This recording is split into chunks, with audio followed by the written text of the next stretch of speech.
प्यारे मित्रों, संबोधि classes YouTube channel पर आपका हार्दिक स्वागत है। आज से हम लोग भक्ति आंदोलन टॉपिक का अध्ययन प्रारंभ करेंगे और भक्ति आंदोलन टॉपिक को हम लोग कुल मिलाकर 3 वीडियो के द्वारा फिनिश करेंगे। सबसे पहले हमारे लिए यह जानना महत्वपूर्ण है कि आखिर भक्ति का एक्चुअल मीनिंग क्या होता है।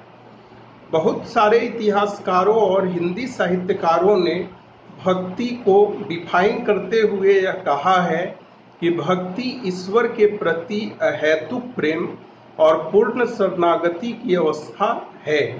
कहने का आशय यह कि ईश्वर के प्रति निस्वार्थ प्रेम और खुद को ईश्वर के प्रति समर्पित कर देने की प्रक्रिया को ही हम भक्ति कहते हैं। भक्ति आंदोलन टॉपिक के अध्ययन के पूर्व हमें एक कोटेशन को ध्यान में रखना होगा। किसी व्यक्ति ने कहा है कि भक्ति द्रविड़ उपजी लाए रामानंद, प्रगट करी कबीर ने सप्तद्वीप नौखंड।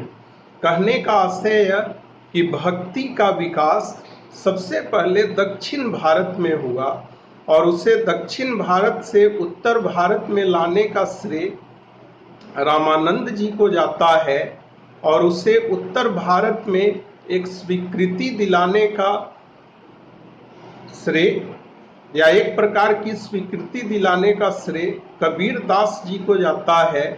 और इस प्रकार से हम देखते हैं कि भक्ति आंदोलन का प्रसार समस्त भारत भूमि पर हो गया। आज के क्लास में हम लोग सबसे पहले दक्षिण भारत के प्रारंभिक 5 संतों के बारे में अध्ययन करेंगे और उनके विचारों से अवगत होंगे। आज के क्लास में हम लोग शंकराचार्य, रामानुजाचार्य, निम्बार्काचार्य, मध्वाचार्य और वल्लभाचार्य के बारे में अध्ययन करेंगे। हमारे लिए सबसे पहले यह ध्यान में रखना अनिवार्य है कि भक्ति आंदोलन की शुरुआत दक्षिण भारत से हुई और दक्षिण भारत में भक्ति आंदोलन को शुरू करने का श्रेय अलवार अर्थात वैष्णव संतों और नयनार अर्थात शैव संतों को जाता है। भक्ति आंदोलन का दार्शनिक आधार या भक्ति आंदोलन की दार्शनिक पीठिका रामानुजाचार्य ने तैयार की या निर्मित की। उन्होंने शंकराचार्य के अद्वैत दर्शन में संशोधन किया। कहने का आशय यह कि उन्होंने शंकराचार्य जी के अद्वैत दर्शन में कुछ हद तक जो उसकी कमियां थी उसको दूर करने का प्रयास किया। तो सबसे पहले हम लोग शंकराचार्य जी और उनके दर्शन के बारे में अध्ययन करेंगे। शंकराचार्य ने अद्वैतवाद या अद्वैत दर्शन दिया और इस दर्शन का आधार है ब्रह्मम सत्यम जगन मिथ्या। कहने का आशय यह कि ब्रह्म सत्य है जबकि जगत अर्थात सृष्टि या संसार जो है मिथ्या है। इसी प्रकार से शंकराचार्य जी ने सामान्य लोगों के लिए शैव भक्ति या शैव उपासना पर बल देने को कहा। इससे हमें यह पता चलता है कि शंकराचार्य भी स्वयं एक शैव संत थे, इसीलिए वे शैववाद को अपनाने की अपील लोगों से करते हैं। शंकराचार्य के बारे में हमें यह ध्यान में रखना होगा कि शंकराचार्य जी कहते हैं लोगों से कि आप ईश्वर के निर्गुण अर्थात निराकार रूप की आराधना करें। अब यहाँ पर हमारे लिए सबसे पहले अद्वैतवाद या अद्वैत दर्शन के अर्थ को समझना महत्वपूर्ण होगा।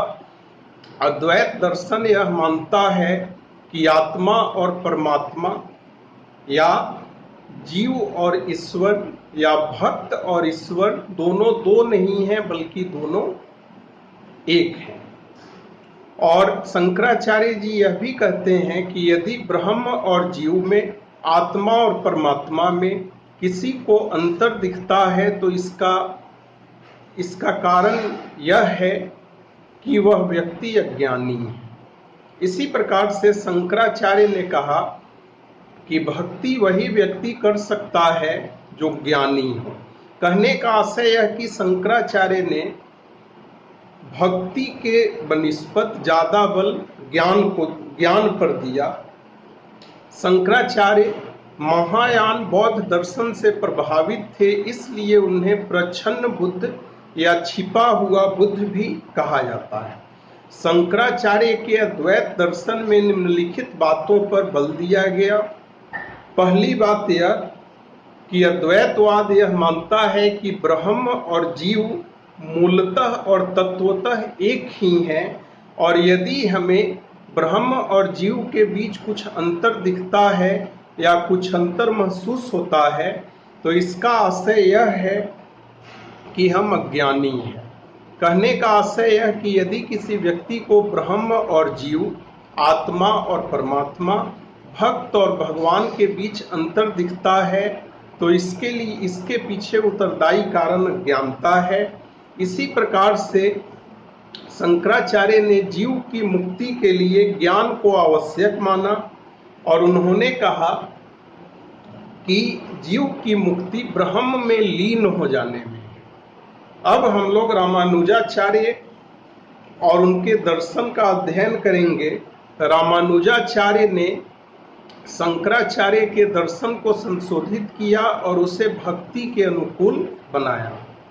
जैसा कि आपने अभी देखा कि शंकराचार्य जी का ज्यादा बल ज्ञान पर था, इसके उलट रामानुजाचार्य का ज्यादा बल भक्ति पर था।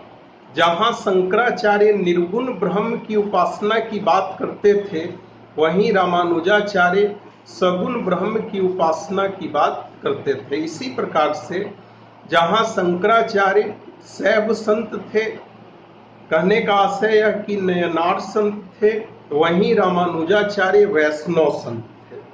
शंकराचार्य की प्रारंभिक शिक्षा कांची में हुई। वे अलवार संतों की शिष्य परंपरा से आते थे और उन्होंने विशिष्टाद्वैत दर्शन या विशिष्टाद्वैतवाद का प्रतिपादन किया। यहाँ हमारे लिए अद्वैतवाद और विशिष्टाद्वैतवाद के बेसिक अंतर को समझना जरूरी है। जहाँ अद्वैतवाद या अद्वैत दर्शन कहता है कि जीव की मुक्ति तभी होगी जब वह खुद को ब्रह्म में लीन कर लेगा, जबकि रामानुजाचार्य के विशिष्टाद्वैत दर्शन में कहा गया है कि नहीं, जीव को खुद को ईश्वर में लीन नहीं करना है, बल्कि जीव को ईश्वर के करीब जाना है, ईश्वर के पास जाना है, और ईश्वर के पास जाने पर किस प्रकार की अनुभूति होती है, इसे महसूसना है या महसूस करना है। इसी प्रकार से जहां शंकराचार्य ने मुक्ति के लिए या भक्ति के लिए ज्ञान को अनिवार्य माना, वहीं रामानुजाचार्य ने कहा कि किसी भी व्यक्ति को मोक्ष तभी प्राप्त हो सकता है जब उस पर भगवत कृपा अर्थात ईश्वरीय कृपा हो। और इसके लिए उन्होंने क्राइटेरिया बताया कि मुक्ति के लिए अनिवार्य है कि भक्त स्वयं को ईश्वर के प्रति पूर्ण रूपेण समर्पित कर दे, और इस कॉन्सेप्ट को प्रपत्तिवाद या प्रपत्तिवाद के नाम से जाना जाता है। इसी प्रकार से रामानुजाचार्य के दर्शन के अकॉर्डिंग हमें यह ध्यान में रखना होगा कि उन्होंने कहा कि तत्व कुल मिलाकर 3 टाइप के होते हैं, चित्त, अचित्त और ईश्वर। यहाँ हमारे लिए चित्त, अचित्त और ईश्वर के अर्थ को समझना महत्वपूर्ण है। चित्त का अर्थ होता है भोक्ता जीव। भोक्ता जीव कहने का आशय यह कि भक्त। अचित्त का मतलब होता है भोग्य जगत। कहने का आशय यह कि हम जिस संसार में वास करते हैं या रहते हैं, उसे रामानुजाचार्य ने अचित्त कहा। और इसी प्रकार से उन्होंने ईश्वर का अर्थ सर्वांतर्यामी कहा, मतलब सब कुछ जानने वाला। हमारे लिए यह भी जानना महत्वपूर्ण है कि रामानुजाचार्य ने अपने अद्वैतवादी दर्शन के थ्रू एक प्रकार का समझौता सूत्र लाया जिसे तेन कलाई या दक्षिणवाद कहा जाता है। तेन कलाई या दक्षिणवाद का आशय होता है कि हमें धार्मिक मामलों में सभी व्यक्तियों के साथ समानता का व्यवहार करना चाहिए, लेकिन वर्ण व्यवस्था या सामाजिक मामलों में असमानता के सिद्धांत को उन्होंने एक्सेप्ट किया। यदि एक लाइन में कहना हो तो हम कहेंगे कि धार्मिक मामलों में समानता और सामाजिक मामलों या वर्ण व्यवस्था में असमानता के कॉन्सेप्ट को दक्षिणवाद या तीन कलाई कहा जाता है। रामानुजाचार्य जी के संप्रदाय को श्री संप्रदाय के नाम से जाना जाता है। अब हम लोग निम्बार्काचार्य जी का अध्ययन करेंगे और उनके दर्शन को देखेंगे। निम्बार्काचार्य जी के बारे में हमारे लिए यह ध्यान में रखना महत्वपूर्ण है कि उनका जन्म तमिलनाडु के निम्बापुर में हुआ था। उन्हें सुदर्शन चक्र का अवतार माना जाता है और आप जानते ही होंगे कि सुदर्शन चक्र भगवान श्री कृष्ण से संबंधित था। निम्बार्काचार्य को दो और नामों से भी जाना जाता है, नियमानंद और निम्बादित्य।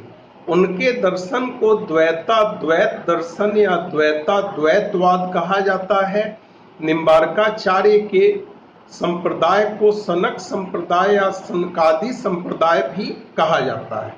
निम्बार्काचार्य ने अपने जीवन का अधिकांश समय वृंदावन, जो कि यूपी में है, वहां व्यतीत किया।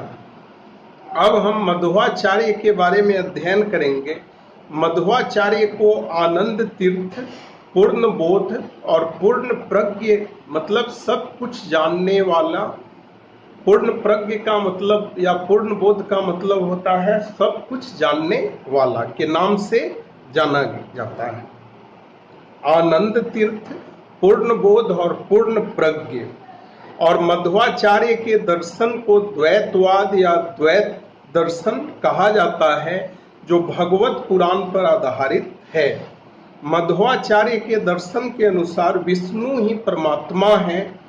उनके अनुसार संसार में कोई भी दो जीव अभिन्न नहीं है और उनके कारण जो भेद है वह ज्ञानादि के कारण विद्यमान है। और मध्वाचार्य ने कहा कि इस भेद को तारतम्य भेद कहा जाता है। मध्वाचार्य के बारे में हमें एक और बात ध्यान में रखना होगा। उन्होंने शंकराचार्य के ब्रह्मम सत्यम जगन मिथ्या के बदले ब्रह्मम सत्यम जगन सत्यम के मत का प्रचार प्रसार किया। उनके संप्रदाय को ब्रह्म या स्वतंत्रवाद के नाम से जाना जाता है। इस संप्रदाय के आदि गुरु ब्रह्मा है। अब हम लोग वल्लभाचार्य जी के बारे में अध्ययन करेंगे। वल्लभाचार्य जी ने विजयनगर राज दरबार में या राजसभा में शंकराचार्य के अद्वैत मत का खंडन किया और ईश्वर की भक्ति पर विशेष बल दिया। और विजयनगर राजसभा में उन्हें जगत गुरु महाप्रभु श्री मदाचार्य की उपाधि से विभूषित किया गया। उन्होंने उत्तर भारत में पुष्टि मार्ग का प्रचार प्रसार किया। उन्होंने भी मध्वाचार्य के तरह शंकराचार्य के ब्रह्मम सत्यम जगन मिथ्या सिद्धांत का खंडन किया और ब्रह्मम सत्यम जगम सत्यम के मत का प्रचार प्रसार किया। और उन्होंने कहा कि यदि ब्रह्म सत्य है तो ब्रह्म द्वारा निर्मित यह सृष्टि जो है या यह संसार जो है वह मिथ्या कैसे हो सकती है। यदि केवल शंकराचार्य को छोड़ दिया जाए तो शुरुआती 5 प्रारंभिक संतों में से शंकराचार्य को छोड़कर बाकी 4 संतों कहने का आशय यह कि रामानुजाचार्य, मध्वाचार्य, निम्बार्काचार्य और वल्लभाचार्य ने सगुण भक्ति को एडॉप्ट करने की बात की, जबकि शंकराचार्य ने निर्गुण भक्ति को अपनाने की बात कही थी। इसी प्रकार से हमारे लिए यह ध्यान में रखना अनिवार्य है कि वल्लभाचार्य ने कहा कि ब्रह्म, जगत और जीव सर्वांगवादी मान्यता के अनुसार एक दूसरे से अंतर संबंधित है, मतलब एक दूसरे से संबंधित हैं। कहने का आशय यह कि जीव ब्रह्म की अभिव्यक्ति है, जबकि जगत ब्रह्म का विस्तार है। जीव ब्रह्म की अभिव्यक्ति है, जबकि जगत या संसार ब्रह्म का विस्तार है। वल्लभाचार्य ने पूर्व मीमांसा भाष्य की रचना की। उन्होंने उत्तर मीमांसा भाष्य और अनुभाष्य की भी रचना की, और उत्तर मीमांसा भाष्य और अनुभाष्य उनके द्वारा प्रतिपादित दर्शन शुद्धाद्वैतवाद का प्रमुख ग्रंथ माना जाता है या प्रमुख दार्शनिक ग्रंथ माना जाता है। वल्लभाचार्य ने श्रीमद् भगवद गीता की सूक्ष्म टीका, सुबोधनी टीका और वेदांग सूत्र की संस्कृत टीका लिखी। तो आज के क्लास में मित्रों हमने दक्षिण भारत के प्रारंभिक 5 संतों या 5 भक्ति संतों शंकराचार्य, रामानुजाचार्य, मध्वाचार्य, वल्लभाचार्य और निम्बार्काचार्य का अध्ययन किया। अगले 2 वीडियो में हम क्रमिक रूप से सबसे पहले अब उत्तर भारत के निर्गुण संतों का अध्ययन करेंगे, और उसके बाद एक वीडियो में हम लोग उत्तर भारत के सगुण संतों का अध्ययन करेंगे। आप लोगों का बहुत बहुत धन्यवाद।